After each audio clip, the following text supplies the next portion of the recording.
In this video, we want to find the inverse Laplace transform of s all over s minus 5 times s minus 6 times s minus 30.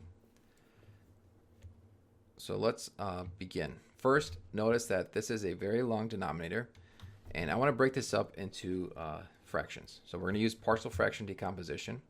Each of the factors is reducible, so we could just break it up like this and then put a, b, and c on the top.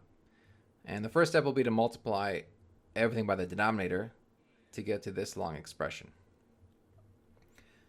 So the next step will be to solve for a, b, and c, and we're going to choose values that make each one equal to 0. So, the first one you have s is 6 and 30, and the next one will be s is 5, and then it just repeats 35 and 6.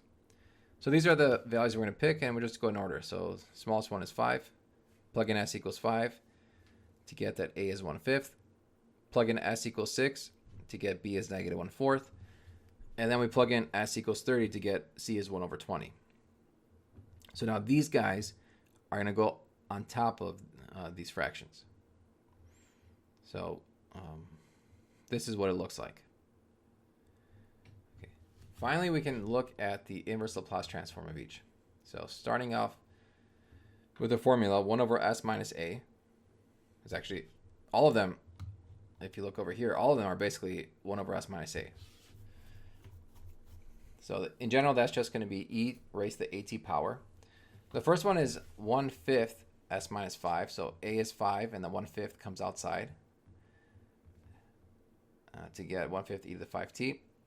Next one is 1/4 is a coefficient that comes outside, and then a is 6. So it's 1/4 e to the 6t power. Finally, we have 1/20 as a constant that comes outside, and then a is 30. So we get 1/20 times e to 30t power. Putting it all together, we just add these up, and actually this was a negative before. So the second term was a negative. Everything else is positive, so that's why we just subtract by the second term. And so this is going to be the final answer.